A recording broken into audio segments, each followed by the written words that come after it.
Elle se tenait au milieu de l'assemblée.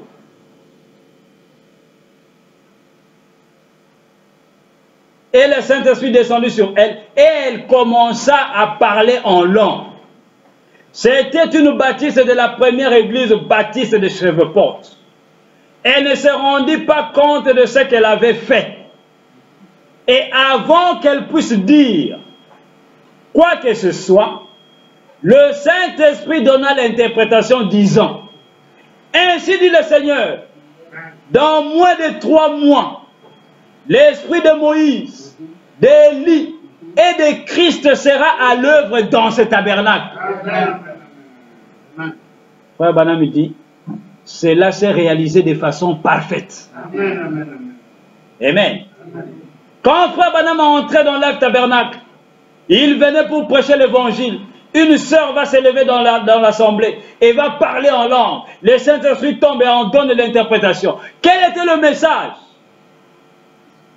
Ainsi dit le Seigneur, dans moins de 3 mois, l'esprit de Moïse, d'Élie et de Christ sera à l'œuvre dans ce tabernacle. Quel est ce tabernacle? Prenez cela comme vous voulez. Que ce soit un bâtiment ou que ce soit l'homme. Mais cela s'est accompli.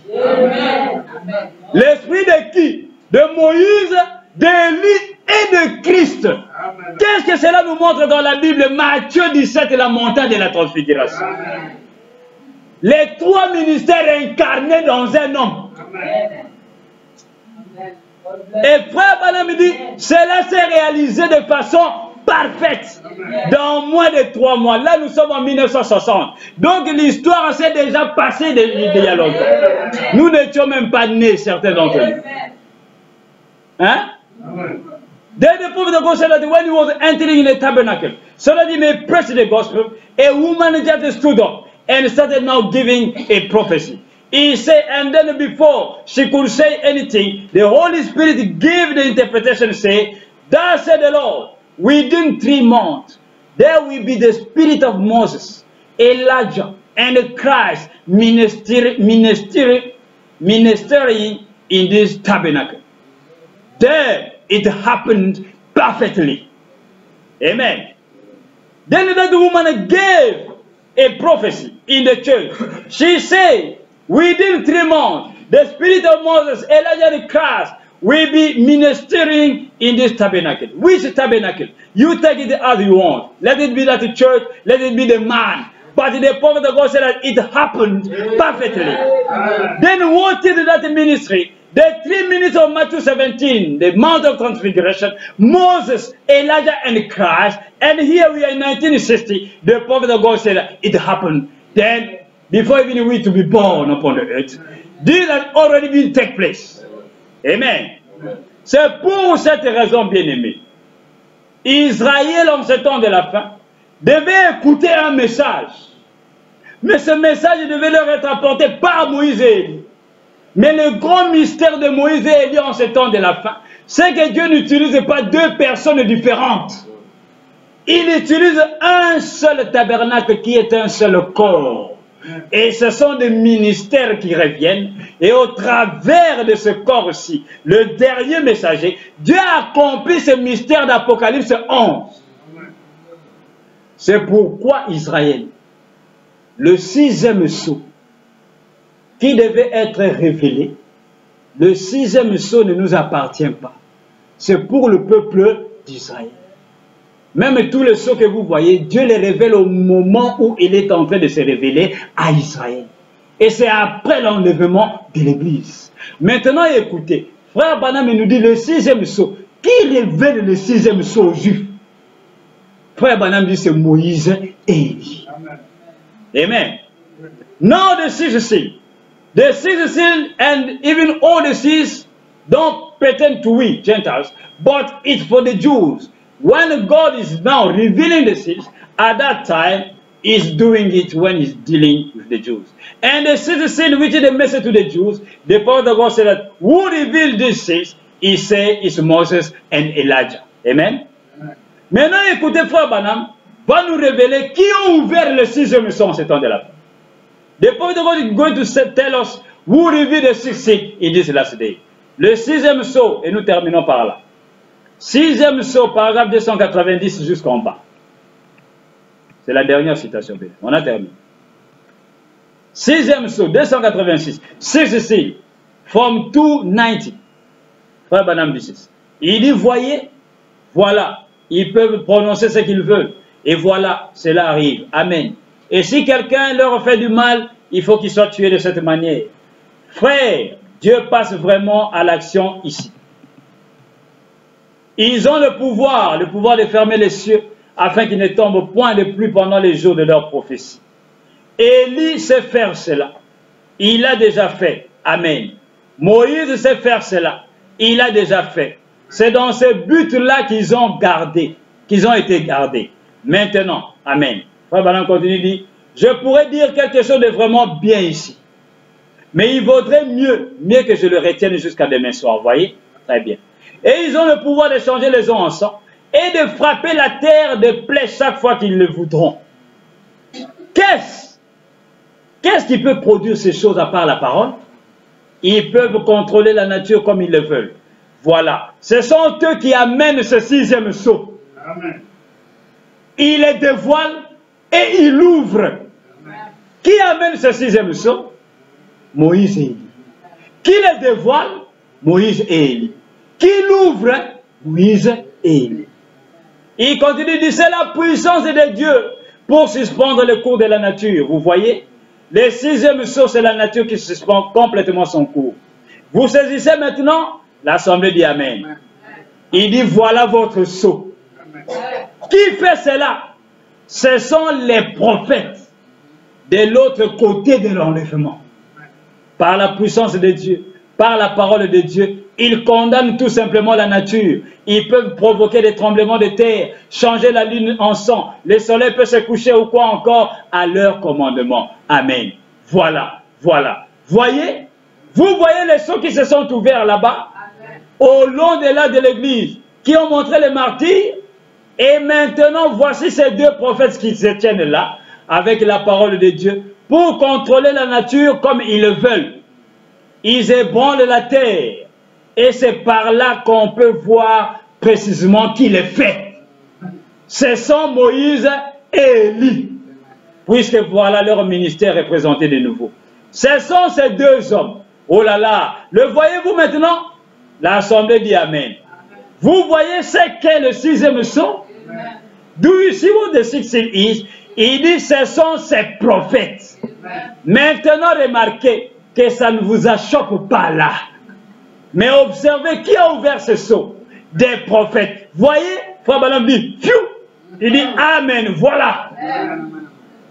Il dit, oh, nous vivons au jour de l'aigle, frère. Dans les hauteurs, la tête au niveau des nuages. Ils ont ouvert ce sixième sceau. Ils ont le pouvoir de le faire. Amen. Voilà votre sixième sceau qui s'ouvre. Voyez-vous? Il dit, voyez? Amen. Le sixième sceau, qui est le sceau qui doit être ouvert par Moïse et Élie, qui doivent révéler le sixième sceau. Mais regardez, quand le sixième sceau est révélé en ce temps de la fin, c'est un homme qui se tient à la chair et qui révèle le sixième sceau. Et il dit, qui ont révélé ce sixième sceau? Il dit Moïse et Élie. Mais quand le sixième sceau était en train d'être révélé dans Branham Tabernacle, les gens n'ont pas vu deux personnes, Moïse et Élie. Qui révélait le sixième sceau? C'est William Branham qui révèle le sixième sceau. Mais pourtant le sixième sceau c'est pour les Juifs. Mais il dit qu'ils doivent dévoiler ce sceau. C'est Moïse et Élie. Et il continue de dire que ça ne vous achoppe pas. Amen. Que ça ne vous achoppe pas. Let it not hook you. Because he said this 60, it's Moses and Elijah who supposed to reveal it, who supposed to unveil it. But when he was preaching in Branham Tabernacle, people never saw a literal Moses and a literal Elijah. But it was he, William Branham, who was now revealing the system. But he said, let it not hook you, let it not shock you. Because of what? Because after saying that it will be Moses and Elijah who are supposed to reveal the system, but it was himself doing it. Après avoir dit que c'est Moïse et Élie qui devaient révéler le sixième sceau, voilà que lui-même le révèle. C'est pourquoi il dit aux gens que ça ne vous achoppe pas. Amen. Et il dit voilà, qui ont révélé ce sceau, ce sont des prophètes. Amen. Et il dit de l'autre côté de l'enlèvement. Il sait who revealed these things. He said it's these prophets at the other side of the rapture. Amen. Donc nous voyons, bien aimés, le mystère d'Apocalypse 11, Moïse et Élie qui doivent aller vers les Juifs et répondre à l'évangile, recevoir, leur faire voir Christ et la parole. Cette prophétie est accomplie dans le ministère de Malachie 4. Amen, amen. Les deux esprits, les trois esprits, je peux dire, l'esprit de Christ, l'esprit de Moïse et l'esprit d'Élie sont revenus s'incarner dans l'homme Branham pour apporter l'évangile aux Juifs en ce temps de la fin et aussi aux gens des nations, accomplissant Malachie 4. Amen. Ainsi, c'est pour cette raison. Vous pouvez, quand vous lisez, vous allez comprendre pourquoi le rabbin Stanley est venu et a pris son livre, sa Bible, là où il était, il s'est levé. Au moment où Frère Branham était en train de chercher l'écriture, et sa Bible était collée, il n'arrivait pas à trouver l'écriture pour prêcher les douleurs de l'enfantement. Il cherche, il dit, mais ce n'est pas possible. Un prêtre rabbin, catholique, juif, avec toutes ses croyances soutanes, va se lever, lui qui était venu écouter la parole. Il se lève avec sa Bible, il s'approche de la chair. Il dit, mon fils, lis cela à partir de ma Bible. Amen. Frère Branham prend la Bible de l'homme. L'homme se tient là. Il dit, est-ce que ces gens ne peuvent pas comprendre? Amen. Frère Branham lui dit, tais-toi. Il ouvre la Bible. L'homme continue, il dit, moi je sais qui tu es. Il lui dit, tais-toi.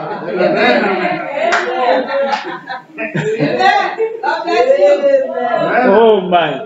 Et l'homme dit, mais est-ce que mes frères prédicateurs ne peuvent pas voir ceci? Frère Branham lui dit, tais-toi. Et il va lire l'écriture, il lit, il termine, il ferme la Bible, il remet cela au rabbin. Le rabbin va s'asseoir. Et frère Branham prêche les douleurs de la foi. Après 2 semaines, frère Branham vient prêcher aujourd'hui, cette écriture est accomplie. Mais il dit, regardez, il y a quelque chose qui s'est passé. Il y a quelques jours, quand je prêchais les douleurs de l'enfantement, vous savez ce qui s'est passé. Je me tracassais la Bible que ma femme m'avait offerte.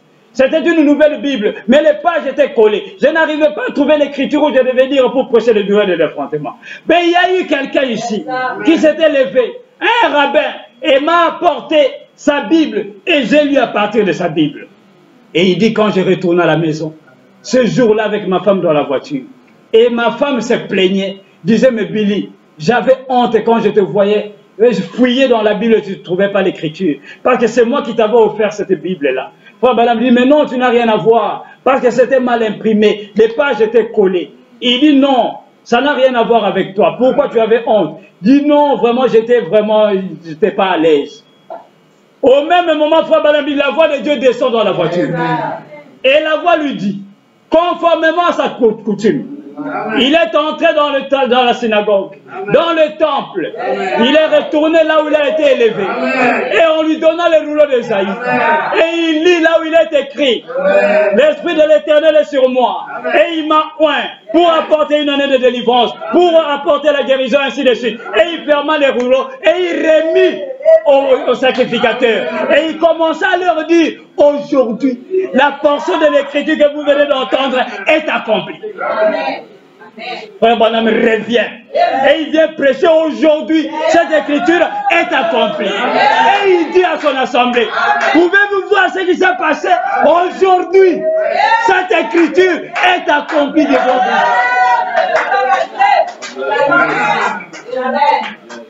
Dieu répétant l'histoire. Jésus-Christ est le même hier, aujourd'hui et éternellement. Que Dieu vous bénisse ce matin.